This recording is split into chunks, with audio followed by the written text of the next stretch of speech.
साहब ने हमको लिखा कि पूरे भारत के बजट का 10% शिक्षा पर खर्च होना चाहिए, लेकिन ये लोग सोचते हैं कि जिस दिन ये मजदूरी करने वाला व्यक्ति जिस दिन शिक्षा ग्रहण कर लेगा उस दिन आकर के हमारा कॉलर पकड़ करके हम से अपनी मजदूरी मांगेगा और जा करके हमारे सामने टेबल पे बैठ करके और हमसे अपनी फाइल पेश करेगा, कहेगा कि मेरी इतनी डिग्री है, मुझे नौकरी चाहिए। इसलिए ये लोग शिक्षा देने से हिचकिचाते हैं। आइए शिक्षा के लिए 2 लाइन कहना है, गौर से सुनिएगा कि पढ़ब लिखब तो गुण पोरे पोर हो जाई, तब पढ़ब लिखब तो गुण पोरे पोर हो जाई, अमिल है मंजिल त चारों ओर सोर हो जाई, तके तो नो अखिया। भैया सॉरी साउंड से तेज हम चिल्ला सकेला। ये हमारे महापुरुषों का इतना जोश है हमारे शरीर में, जहाँ साउंड देखिए हम लोग छोटे कलाकार हैं, हम लोग मानते हैं कि हम लोग छोटे कलाकार हैं, इसलिए हम लोग को अच्छा साउंड कहीं नहीं मिलता है। और उसका कारण भी है कि जहाँ ये लोग देखते हैं कि जहाँ चर्चा का सिस्टम होता है वहाँ जितना खराब साउंड वाला मैंने भैया नाराज मत होइए, साउंड वालों की कमी है। और जहाँ चर्चा की बात आ रही है सभी देश का साउंड हो जाएगा, लेकिन हम लोगों के पास इतनी एनर्जी है कि जब भैया हमारे महापुरुषों का आंदोलन जब हमारे शरीर में जब हमारे खून में जब दौड़ता है तो हम लोगों का साउंड ऑटोमेटिक तेज हो जाता है। तके तनो अखिया किया गवा अनहरिया रही, अमिल है मंजिल पे चारों ओर सोर हो जाई। शिक्षा भी पशु किसी महापुरुष ने कल्पना किया है कि जिस इंसान के अंदर शिक्षा नहीं है वो पशु के समान है, क्योंकि पशुओं में शिक्षा नहीं होती है। शिक्षा सर्वोपरि जरूरी है। तो कहना है आरे पढ़बा हई तबेनु करबा,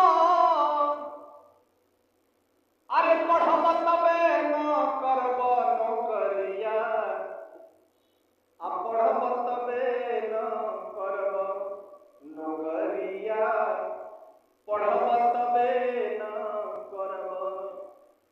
एक महात्मा जी हैं, परसों मैं उनको देख रहा था, वो कह रहे थे 17-18 साल के रहे होंगे, वो कह रहे थे कि शिक्षा अपने बच्चों को मत दीजिए, आप लोग अपने बच्चों को स्कूल मत भेजिए।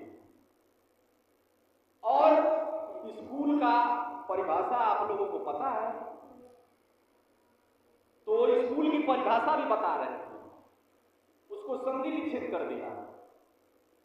सकूल, स मने सोने वाला, कूल मने ठंडा। अपने बच्चे को सोने के लिए भेजते हैं। बताइए इस वैज्ञानिक युग में कैसी विचार हम लोगों पे पेश थोपे जा रहे हैं। मैं चैलेंज करता हूं उन्हीं लोगों को, मैं कहता हूं कि देखो भाई, अगर तुम विज्ञान को अगर तुम चैलेंज दे रहे हो तो मैं विज्ञान को चैलेंज नहीं दे रहा हूं, बल्कि मेरी महापुरुषों के विचार जो है वो वैज्ञानिकता पे आधारित है। तो ये जो माइक लगा है, मैं जान रहा हूं कि इस माइक में अगर सेल नहीं रहेगा तो नहीं बजेगा, और ये माइक की उपज मानव की देन है, न कि किसी ईश्वर की। तो ये लोग कहते हैं कि सब कुछ वहीं से आया हुआ है, और जब इनकी उम्र 50 साल हो जाती है तो चश्मा लगा लेते हैं। जब उसने दिया तो तुमको विज्ञान से का बनाया हुआ चश्मे की जरूरत क्या है? अगर सब कुछ उसी ने दिया है तो तुमको ये बोलने की, आखिर ये माइक्रोफोन लगाने की जरूरत क्या है? वहीं से शक्ति लेकर के बोलो कि 10, 20, 50 किलोमीटर तक जाए। घड़ी में टाइम पूछते हैं, टाइम क्या हुआ है? आइए, कहना है कि बाबा साहब के अरे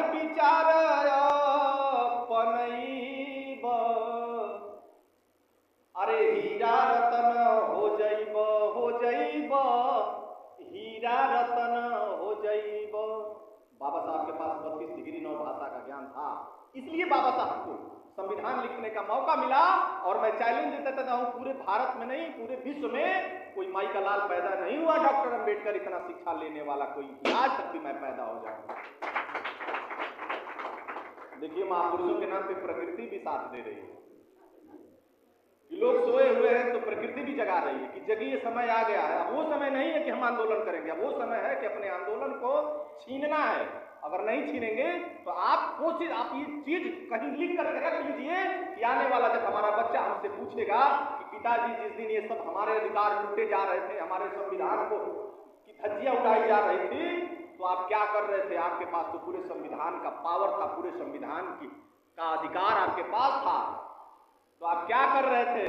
तो टीवी और बीवी में मजे ले रहे थे। आप इस दीवार पे लिख लीजिएगा, और नहीं तो आप घर मकान से निकल जाइए। एक रावण जेल में है, एक रावण जेल में था, हजारों रावण जेल में है। आज की दशा ये है, छुप करके वार करने वाले सामंतवादियों, सामने से वार करो तब बताते हैं कि अंबेडकरवाद से कितना मजा मेल में है, क्योंकि अंबेडकरवाद से जल्दी कोई शास्त्रार्थ नहीं करेगा, इसके ऐसे विचार हैं। तो आइए कहना है कि बाबा साहब के अरे हाई विचार पनईब, अरे हीरा रतन हो जाइब, हो जाइब हीरा रतन हो जाइब, तो शिक्षा हो शेरनी के दूधवा, अरे शिक्षा हो हाय शेरनी के दूधवा, अरे जितने पियब दहड़ब नौकरिया, अब पढ़ब तबे न करब नौकरिया, पढ़ब तबे न करब। बड़ी अच्छी लाइन है, ज्यादा नहीं, एक लाइन और अंतिम कड़ी सुना रहा हूं।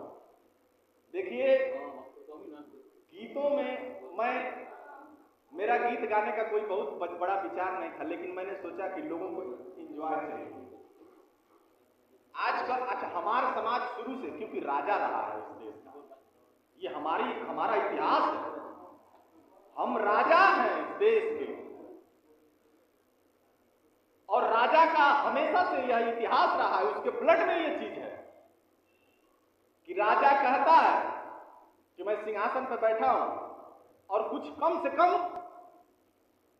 संगीत का ही आयोजन हो, तो लोग तो कम से कम कहने के लिए तो नहीं बचे, लेकिन सुनने के लिए आज बचे हैं। तो लोग संगीत को बहुत पसंद करते हैं, इसलिए मैंने सोचा कि महापुरुषों के विचार को क्यों न संगीत के माध्यम से ही रखा जाए। इसीलिए मैं गाने के साथ साथ कुछ बताने की भी कोशिश कर लेता हूं कि अगर कुछ बता दूंगा तो हो सकता है किसी को समझ में आ जाए। अंतिम कड़ी में कहना है, मठ मंदिर में ए भैया